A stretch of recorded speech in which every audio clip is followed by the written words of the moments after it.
السلام علیکم، welcome back to my channel Sitara کی باتیں. آئی ہوپ آپ سب لوگ خیریت سے ہوں گے. الحمد للہ I am also doing very fine. Well I am here to put an end to your curiosity which was a question asked in my last video. اللہ کے وہ کون سے نبی ہیں جن کو بہت بے دردی سے شہید کیا گیا تھا؟ And definitely we are not talking about حضرت اسماعیل علیہ السلام. آپ لوگ سوچ رہے ہوں گے کہ آپشنس تو دیے ہی نہیں میڈم نے. But since this was so sensitive I was not feeling like to give the wrong options obviously. Okay, now let's start. Allah کے نبی حضرت زکریا علیہ السلام once prayed کہ یا اللہ مجھے اولاد سے نواز دے، میں اس کو تیرے لیے وقف کر دوں گا. اللہ از all hearing، بے شک. اینڈ اسی وقت ان کی دعا قبول ہوئی. اینڈ اللہ نے فرمایا کہ مفہوم بتا رہی ہوں آپ لوگوں کو سورہ مریم کی آیت کا. ہم آپ کو بیٹے سے نوازیں گے جس کا نام یحییٰ ہوگا، اور یہ نام دنیا میں کبھی اس سے پہلے کسی نے نہیں رکھا. Now moving forward، حضرت یحییٰ کا دور سٹارٹ ہوا and he was the most pious of all. اللہ کا خوف ان میں اتنا تھا کہ بہت روتے تھے وہ اللہ کے خوف میں. جس قوم کے لیے ان کو بھیجا گیا تھا وہاں ایک بادشاہ بھی تھا جس کا رول چلتا تھا. He also used to follow حضرت یحییٰ، مینس جو بھی اللہ کے احکامات تھے وہی چلتے تھے. بٹ بادشاہ وہاں کا تکبر ان غلط چیزوں میں انوالو ہو گیا. شراب پینا، رقص مینس ڈانس وغیرہ، یہ سب کچھ سٹارٹ کر دیا which is absolutely not allowed by اللہ. اس کے ساتھ ایک اور چیز اس نے کی، وہ یہ کہ اپنی بھائی کی بیوی کے ساتھ اللیگل ریلیشنز رکھنا شروع کر دیے. تھی وہ بھائی کی بیوی but she used to live with the بادشاہ. when حضرت یحییٰ got to know about it، وہ بہت غصہ ہوئے. انہوں نے ڈسکشنز شروع کی and since a huge amount of people were there to follow حضرت یحییٰ، تو کوئی بھی ایسا نہیں تھا جو ان کو اپوز کرے، یعنی حضرت یحییٰ کو اپوز کرے. ظاہر ہے سب ان کو مانتے تھے.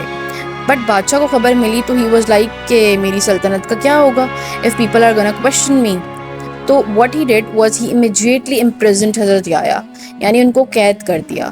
اب جو حضرت یحییٰ کو قید کر دیا تو کوئی روکنے ٹوکنے والا نہیں تھا اس بادشاہ کو، اور اس نے کنٹینیو کر لی اپنی ایکٹیویٹیز. ایک دن کچھ یوں ہوا کہ بادشاہ کے دربار میں ایک رقص ہو رہا تھا، یعنی کہ dance kind of stuff which he was enjoying with a glass of wine.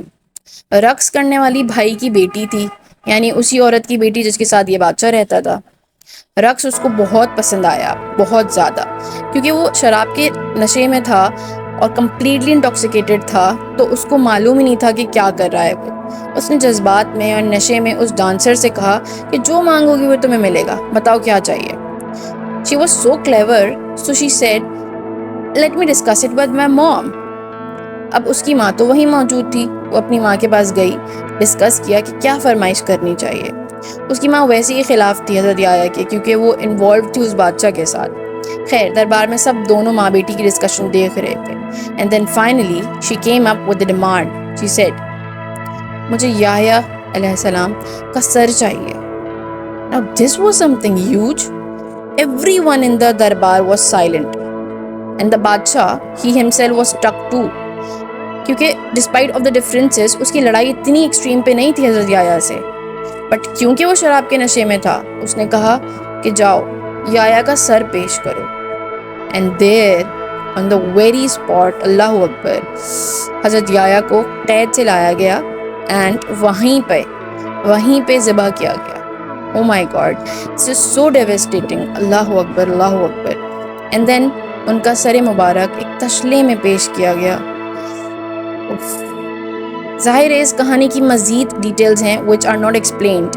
میں نے آپ کو ایک بریف اینڈ پریسائزلی انسیڈنٹ بتایا جو بہت پینفل اینڈ انٹینس تھا. حضرت امام حسین once said، اس قوم کا کیا ہی ہوگا جس نے حضرت یحییٰ علیہ السلام کو ایک گھاس کے کہنے پہ ذبح کر دیا.